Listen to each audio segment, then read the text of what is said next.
Assalamualaikum warahmatullahi wabarakatuh. A'udzu billahi minasyaitonir rajim. Bismillahirrahmanirrahim. Alhamdulillahi rabbil alamin. Wassalatu wassalamu ala asyrafil anbiya'i wal mursalin sayyidina maulana wa nabiyyina wa habibina wa syafi'ina wa qudwatina wa uswatina Muhammadin sallallahu alaihi wasallam wa ala alihi wa ashabihi ajma'in. اللهم فقهنا في الدين وافتح علينا فتوح العارفين واجعل أعمالنا خالصة لوجهك الكريم يا أرحم الراحمين. اللهم افتح علينا حكمتك وانشر علينا من خزائن رحمتك يا أرحم الراحمين. رب اشرح لي صدري ويسر لي أمري واحلل عقدة من لساني يفقهوا قولي والحمد لله رب العالمين آمين. قال المصنف رحمه الله تعالى ونفعنا وإياكم بعلومه في الدارين آمين. Alhamdulillah, pertama-selamanya marilah sama-sama kita panjatkan setinggi-tinggi kesyukuran kita kehadrat Allah Subhanahu wa taala, kerana pada malam ini Allah Taala masih lagi mengurniakan kepada kita daripada segala nikmat yang diberikan kepada sekalian hamba-hamba-Nya. Antaranya nikmat kesihatan yang sempurna, sihat tubuh badan, boleh pakai hadir ke rumah Allah Ta'ala ini. Kemudian dapat beribadat kepada Allah Ta'ala dengan kita mengerjakan sembahyang berjamaah. Kemudian kita berada dalam majlis ilmu, kuliah ilmu yang dikatakan oleh para ulama sebagai rawdatun min riyadil jannah, satu taman daripada taman-taman syurga. Kemudian Allah Ta'ala juga memanjangkan umur kita, nikmat panjang umur untuk kita beribadat kepada Allah. Seterusnya kita bertaubat di atas segala dosa-dosa kita yang telah lalu kepada Allah Ta'ala. Mudah-mudahan segala amal kita, segala ibadat kita, segala kebajikan kita, semua itu dikira dan boleh dijadikan sebagai amalan ataupun bekalan kita nak menghadap Allah Subhanahu wa taala, insya-Allah. Tuan-tuan, puan-puan yang dirahmati oleh Allah Subhanahu wa taala, insya-Allah pada malam ini kita sambung lagi kuliah kita daripada kitab Penawar Bagi Hati pada muka surat 76. Dan kita masih lagi berada pada bab yang keempat ataupun perkara yang keempat daripada sifat mahmudah. Setelah pada kuliah yang lepas kita sebut pada bab taubat, iaitu pada bab yang pertama. Kemudian sambung pada bab yang kedua, bab khauf, takut kepada Allah Ta'ala. Kemudian sambung juga pada bab ketiga, bab zuhud. Dan Alhamdulillah pada malam ini kita berada pada bab yang keempat, iaitu pada bab sabar. Baik, muka surat 76 pada perenggan pertengahan. Baik, dan ketahuilah olehmu, qala al-musannif, kata pengarang Syekh Abdul Qadir Al-Mandili rahimahullahu ta'ala kepada kita, dan ketahuilah olehmu. Siapa dia olehmu tu? Maknanya kita semua daripada kalangan manusia yang diberi taklifan ataupun sebagai tanggungjawab untuk kita mentadbir alam ini, bahawasanya sabar itu 3 pangkat. Maknanya bila sebut pada sebab sabar, iaitu terbahagi kepada 3 bahagian, 3 peringkat. Apa dia? Yang pertama, pangkat yang lebih tinggi dan yang lebih kuat. Maknanya sebaik-baik pangkat ataupun sebaik-baik bahagian orang-orang yang sabar, bahawa menghinakan ia. Maknanya dia tak ikut, dia lawan, dia menghina, dia merendah-rendahkan kepada dia, akan yang menyeru kepada keinginan. Maknanya benda-benda yang boleh bawa dia kepada perkara-perkara syahwat ataupun kepada nafsu-nafsu dia, maka dia tak ikut, dia nyit, dia tolak, dia mardudun, dia tolak, dia menghinakan daripada benda-benda yang bawa kepada maksiat, hingga tiada ada tinggal baginya kekuatan. Maknanya sampai diri dia tu tidak mampu untuk buat maksiat kepada Allah Ta'ala. Ini daripada kalangan orang-orang yang paling hebat pada bab sabar ni. dan tiada dapat sampai kepada ini pangkat. Maknanya tak sampai kepada tahap ini, tak sampai pada peringkat ini, melainkan maknanya kecuali dengan mengekalkan sabar. Pokok mana pun kena bersabar, kena kuatkan tahap kesabaran, dan dengan lama bersungguh-sungguh. Maknanya makin masuk. Bersungguh-sungguh maknanya dia nak mujahadah lawan nafsu. Pada peringkat awal susah, payah dia nak menekan kepada nafsu. Dia payah nak kawal nafsu, keinginan daripada nafsu dia, nak pada makan sedap, nak kepada hidup mewah, nak kepada benda-benda yang sedap pada nafsu. Maka dia lawan. Dia bermujahadah sungguh-sungguh, barulah boleh sampai kepada peringkat dari hati dia tu tak dah buat maksiat kepada Allah Ta'ala. Dari hati dia tu tak ada satu tahap yang boleh membawa kepada keinginan turut nafsu. Kita dah turut nafsu semacam nak makan sedap, pagi lagi saya sedap ni, nasi perahu pun tu perahu pun, maknanya masih ada keinginan kita, nafsu kita, hak kita ikut, hak kita turut. Maka tidak dikira daripada orang yang sehebat-hebat sabar. Tapi bila kita mujahadah, kita lawan, kita tekan nafsu kita, kita didik nafsu kita, menyebabkan sampai satu tahap nafsu kita tak sih, kita ditawar nafsu. Maka kena kepada mujahadah, makna bersungguh-sungguh. Dan orang yang sampai kepada ini pangkat, maknanya mereka-mereka yang boleh jaga, ataupun mereka-mereka yang boleh sabar atas segala nafsu dia itu, maka masuk di dalam perhimpunan. Maknanya termasuk kepada golongan-golongan ataupun daripada kalangan sekalian mereka yang dikatakan bagi mereka itu, maknanya orang-orang yang sabar, orang-orang yang berjaya mengawal nafsu dia dengan sifat sabar. Bila dah kawal, maka mereka ini termasuk daripada golongan orang-orang yang Allah Ta'ala sebut daripada Al-Quran surah Az-Zumar ayat yang ke-10. Allah Ta'ala katakan, innal ladhina qalu rabbuna Allah summa istaqamu fala khawfun 'alaihim wala hum yahzanun, kata Allah. Kata Allah kepada mereka, siapa dia mereka ni? Iaitu orang-orang yang berjaya didik nafsu dia supaya ikut dia. Maka Allah Ta'ala sebut kepada mereka bahawasanya mereka yang berkata, maknanya orang yang sabar, dia jaga nafsu dia, dia kawal nafsu dia, Tuhan kami ialah Allah Ta'ala. Ini maknanya hati dia sudah bersih, tidak ada lagi keinginan daripada nafsu. Maka seikhlas hati dia, mereka berkata bahawasanya Tuhan kami ialah Allah Ta'ala. Maknanya mereka inilah orang-orang yang sabar atas mendidik nafsu, iaitu mereka yang mengesahkan akan Allah Ta'ala. Maknanya hanya Allah Ta'ala satu-satunya, wahdahu wahdah. Ini maknanya dalam hati dia tak ada benda lain, masih Allah tak ada, lain daripada Allah tak ada. Jami'al makhluqat, daripada sekalian makhluk tak ada, maknanya Allah Ta'ala. Menyebabkan kenapa? Kerana dia buai daripada hati dia tu segala keinginan nafsu. Nak kau makhluk, nak kau perkara selain daripada Allah Ta'ala. Dia buai bersih hati dia, hingga dalam hati dia tu hanya senyum mengatakan bahawa Allah Ta'ala itulah Tuhan bagi mereka. Kemudian melazimkan mereka akan taat. Bila hati sudah bersih, bila hati dia hanya ada Allah Ta'ala, maka pada ketika itu tak fikir benda lain dah.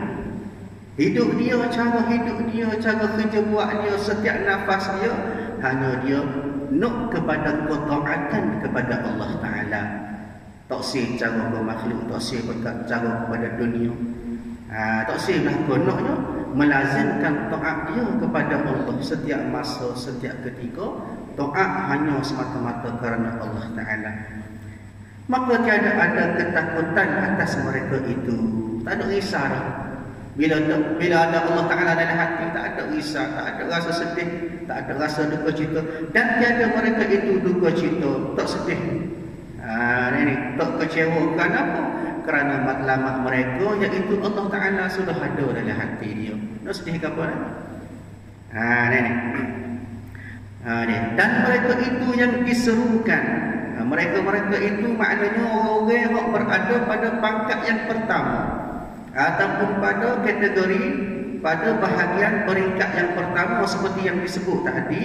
Mereka juga diseru, maknanya mereka itu dipanggil, disebut oleh Allah Ta'ala, ya ayyatuhan nafsul mutmainnah irji'i ila rabbiki radiyatan mardiyah. Allah Ta'ala sebut daripada Quran surah Al-Fajr. Allah Ta'ala kata artinya, hei yang mana-mana roh.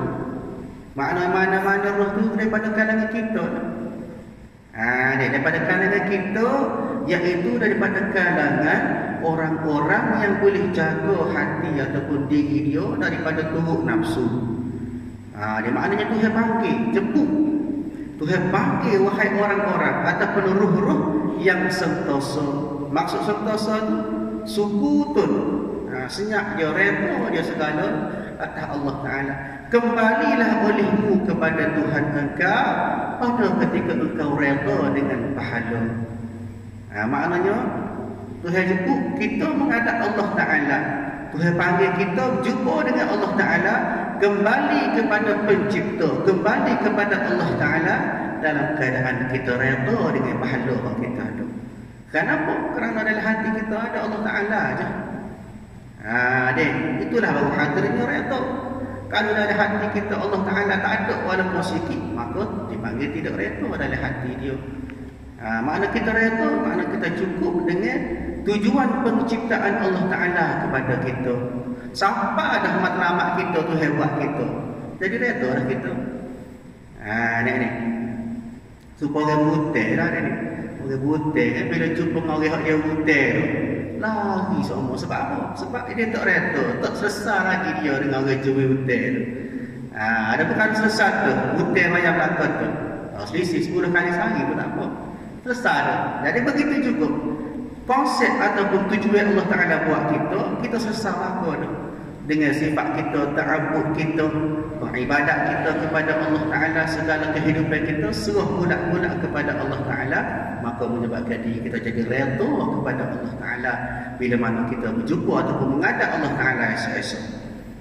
Lagi diredai pada sisi Allah Ta'ala dengan sebab amal engkau.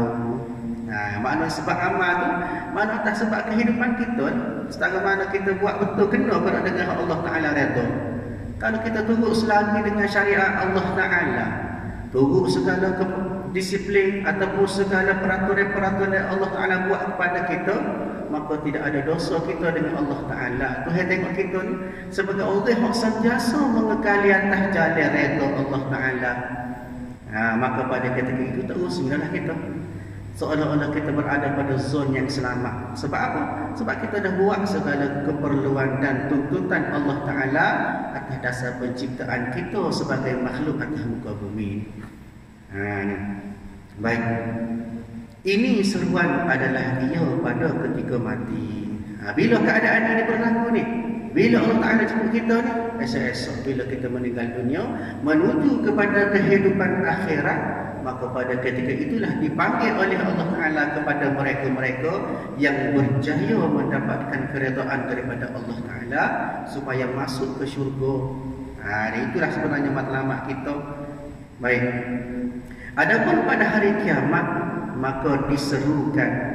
Ini hari kiamat, diseru makna dipanggil daripada kalangan kita, daripada orang-orang yang berjaya didik nafsu, berjaya jaga sifat sabar kita tahan daripada buat maksiat kepada Allah Ta'ala, kita tahan, kita sabar pada hati dan hawa nafsu kita. Maka pada hari kiamat nanti dijemput kita, dipanggil akan kita, fadkhuli fi ibadi wadkhuli jannati. Artinya masuk oleh kamu ke dalam, iaitu bersama dengan golongan orang-orang taubat hamba-Ku.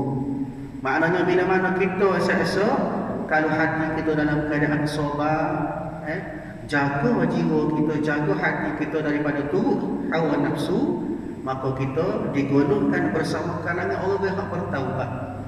Bertaubat kepada Allah Ta'ala dan masuk olehmu ke dalam syurga-Ku. Maknanya masuk olehmu daripada kalangan orang-orang pada tahap pertama tadi ke dalam syurga-Ku, maknanya syurga Allah Ta'ala. Maknanya antara sebab ataupun antara cara kita nak masuk syurga ialah kita kena jaga sifat sabar kita. Sabar seperti mana pada peringkat pertama ini, iaitu sabar atas jalan maksiat, sabar atas turut hawa nafsu. Biar benar semua akal kita, biar benar semua diri kita, jangan kalah dengan nafsu. Kalau kalah dengan nafsu tak jadi berat, dia turut nafsu semua. Dan itu pada peringkat yang pertama ataupun pada tahap yang pertama, pengarang memberi gambaran kepada kita bahawa orang-orang inilah yang dijamin oleh Allah Ta'ala untuk bersama dengan golongan ahli-ahli syurga. Siapa dia? Iaitu orang yang berada pada pangkat yang pertama. Dia boleh jaga diri dia boleh kawal diri dia, sabar atas segala kehendak nafsu. Baik.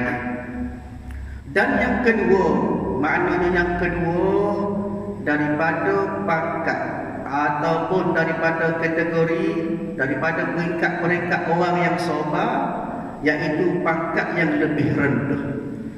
Ini maknanya pada pangkat ini, pada pihak yang lebih rendah. Hak tak apa comel ni, hak bawah. Apa dia? Iaitu bahawa kuat oleh yang menyeru kepada keinginan nafsu. Dia mana benar pada nafsu semua. Dia benar nafsu semua, kalah semua diri kita, turut nafsu dah maksudnya. Dia maknanya kuat oleh yang menyeru kepada keinginan nafsu dan kalah oleh yang menyeru kepada agama. Akhirnya hati dia itu membawa kepada nafsu semata-mata semua. Bila sebut agama tak sih, bila sebut perkara-perkara baik tak sih. Dan menang oleh hawa nafsu. Di mana dalam keadaan ini hawa nafsu sudah menguasai kita. Kena beringat, jangan termasuk pada bahagian atau peringkat yang kedua. Bila hawa nafsu benar, bila mana akal kita tidak berjaya tahan ataupun sabar atas segala keinginan, beri nafsu lalu. Dan menyerah diri oleh hati itu kepada tentera syaitan. Maksudnya bila suruh diri tak delok pada anggota buat maksiat pun tak ada rasa kapok-kapok. Di tangan buat maksiat tak ada rasa kapok. Kalau tangan buat maksiat, hati kita berasa lain, berasa tu dah. Tangan berasa buat maksiat, hati kita beristighfar minta ampun, itu lain dah. Masalahnya tangan anggota buat maksiat, hati kita tidak ada perasaan tidak redha. Kenapa? Hati sudah kotor. Hati kita sudah cemar, hati kita sudah tidak mampu nak melawan daripada segala kehendak nafsu, maka menyebabkan hati pun turut sama mengalah kepada hawa nafsu. Ini berat. Ni maksudnya kena kuatkan sabar kita atas kehendak nafsu. Dan mereka yang mempunyai pangkat ini, maknanya orang-orang yang termasuk pada bahagian ini, setengah daripadanya puak yang dikatakan bagi mereka itu. Maknanya Allah Ta'ala sebut juga dalam Quran pada bahagian ini, Allah Ta'ala kata la'amla'anna jahannama minal jinnati wan nasi ajma'in, kata Allah.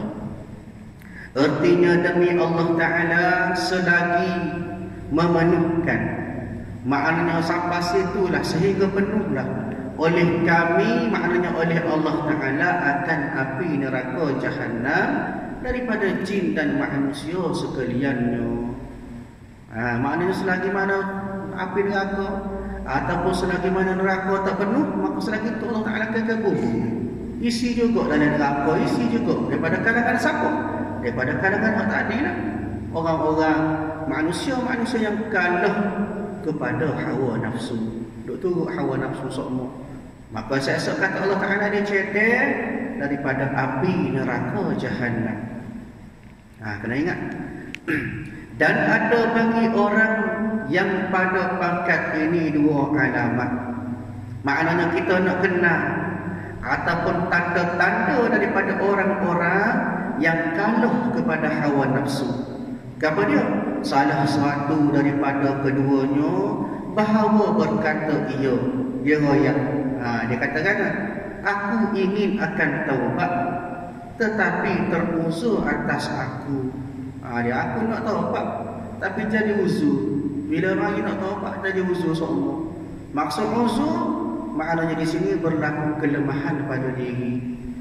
Dia ada yang rasa taubat jadi malas. Ada yang rasa taubat marilah kerja menyebabkan sentiasa dia ni melambat-lambatkan taubat. Maka tiada lupa aku kepada dalam masa yang sama aku tidak kehendak, aku tidak bersungguh, aku tidak tomok untuk taubat.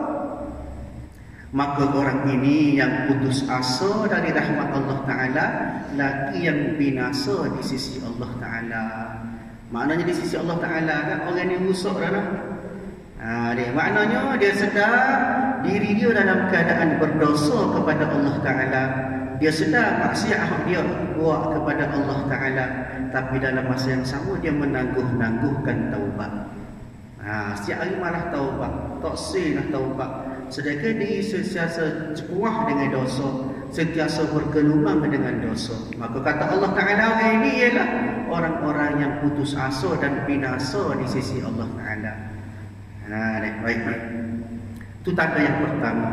Alamat yang kedua, maknanya tanda yang kedua, kita nak tahu orang itu daripada kalangan orang yang tewas kepada hawa nafsu, bahawa tiada ada tinggal padanya keinginan kepada taubat. Kadang-kadang dia berasa dia kehendak dia tu berasa nak taubat kepada Allah Ta'ala, tetapi berkata dia, Allah Ta'ala sangat pemurah. Ni orang yang tak malu.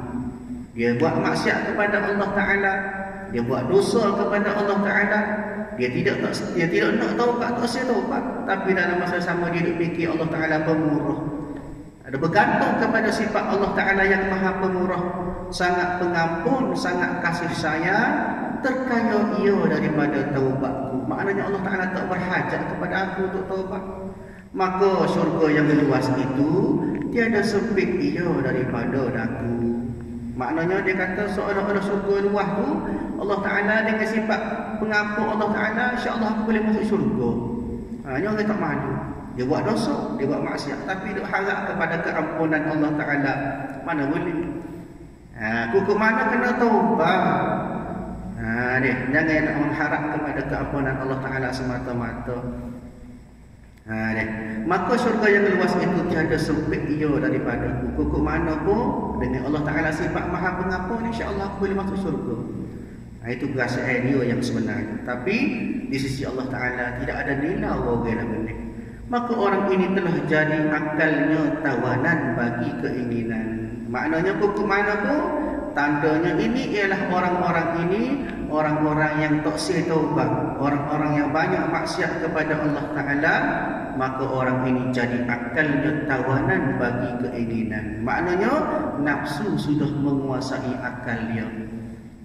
Kenapa keinginan dia bagus tu nak masuk syurga, nak pembebasan daripada Allah Ta'ala. Itu nafsu dia. Tapi hakikatnya tidak ada taubat kepada Allah Ta'ala, dan tiada memakai ia akan dia. Maknanya tiada memakai seseorang itu, ia tu akal dia, tak guna akal, melainkan pada mencari helah bagi menunaikan keinginannya. Ini bahagia orang yang nak lepas. Dia guna akal semata-mata kerana dia nak minta keampunan daripada Allah Ta'ala. Dia tahu Allah Ta'ala mengampun, dia tahu Allah Ta'ala maha penyayang, tapi dia guna kebijaksanaan dia tu atas sifat Allah Ta'ala. Dia kesekeka dia fikir bahawa Allah Ta'ala boleh lepas dia. Sedangkan dia tak ikut kontrak asal dia, perjanjian kita sebagai manusia kepada Allah Ta'ala. Mana boleh dia mudah-mudah nak kepada keampunan. Aku ke mana kena taubat. Sebab itu banyak dalil-dalil daripada Al-Quran sebut kepada kita bagaimanakah kepentingan taubat kepada kita. Aku ke mana kena taubat. Ya ayyuhalladzina amanu tubu ilallahi taubatan nasuha, kata Allah. Wahai orang-orang yang beriman, maka taubatlah kamu kepada Allah Ta'ala dengan taubat yang sebenar-benar. Apa guna Allah Ta'ala buat tubik ayat ini dalam Quran? Tidak lain, tidak bukan Allah Ta'ala nak supaya kita bertaubat. Maknanya jangan kita bergantung harap kepada sifat Allah Ta'ala yang maha pemurah semata-mata. Bahkan kena bertaubat setiap masa, setiap ketika, setiap saat. Kenapa? Kerana kita sebagai manusia tak terlepas daripada melakukan dosa kepada Allah Ta'ala. Kita tidak maksum. Maknanya kena taubat. Tak boleh. Tidak ada jalan mudah untuk mendapatkan keredaan dan keampunan daripada Allah Ta'ala. Maknanya disebut di sini oleh pengarang Syekh Abdul Qadir Al-Mandali rahimahullah ta'ala kepada kita, pangkat yang kedua ataupun kategori orang-orang yang berada pada bahagian yang kedua ini ialah daripada kalangan orang-orang yang mana banyak buat maksiat kepada Allah Ta'ala tapi tak saya taubat, bahkan hanya nak kepada keampunan Allah Ta'ala semata-mata. Maknanya pada bahagian yang kedua ataupun pada peringkat kedua ini merupakan pada bahagian orang-orang yang dicela oleh Allah Ta'ala daripada Al-Quran, sebagaimana dalil Al-Quran yang telah kita sebutkan sebentar tadi. Baik. Dan pada pangkat yang ketiga, maknanya pada bahagian yang ketiga, pangkat yang pertengahan. Maknanya pada bahagian pertengahan lagu mana? Iaitu bahawa tiada lemah dia tak kuat daripada berperang. Maka sentiasa yang membanyakkan akan agama, melawan akan yang membangkitkan hawa nafsu. Dia maknanya kadang-kadang tetapi terkadang menang yang menyeru kepada agama. Maknanya dalam hati dia ni duk berperang benda ataupun ajakan kepada agama, kadang-kadang benih hak alik nak kepada kebaikan, dan iaitu akal pada ketika itu hasil oleh sabar. Maknanya pada bahagian yang ketiga ini, orang ini dalam keadaan dia sabar, maka dia mampu untuk menjaga diri dia, bawa diri dia kepada agama. Dan terkadang menang tentera syaitan. Kadang-kadang kalah agama dia, kadang-kadang benih hawa nafsu bila, dan iaitu keinginan dan yang menyeru kepadanya. Maknanya satu ketika perkara-perkara yang memboleh bawa kepada perkara-perkara mungkar, perkara-perkara maksiat kepada Allah jadi benih, kalah dia. Dan pada ketika itu telah luput oleh sabar. Maknanya ada ketika iman boleh menguasai, dan satu ketika hawa nafsu yang menguasai diri dia. Dan orang yang ini ada pada ini pangkat masuk di dalam buah yang bersungguh-sungguh. Maknanya ada usaha. Kita kadang-kadang nafsu ni, kadang-kadang kita benih bawa kepada perkara kebaikan. Maknanya orang ini dikatakan sebagai berada pada buah yang bersungguh-sungguh. Seperti mana Allah Ta'ala sebut, khalatu amalan salihan wa akhara sayyi'an 'asallaha an yatuba 'alaihim. Artinya yang mencampur oleh mereka akan amal yang baik. Maknanya pada golongan pada bahagian yang ketiga ini, mereka hak campur. Maknanya ada kadang-kadang benih hawa nafsu, kadang-kadang benih akal ataupun sabar. Dan yang lain yang jahat-jahat, mudah-mudahan menerima Allah Ta'ala akan taubat mereka itu. Dan alamat bagi orang yang di dalam pangkat ini, bahawa meninggalkan ia akan setengah keinginan. Apa dia? Iaitu keinginan yang dhaif. Kadang-kadang kita benih, kenapa nafsu nak kepada benda-benda hak dhaif?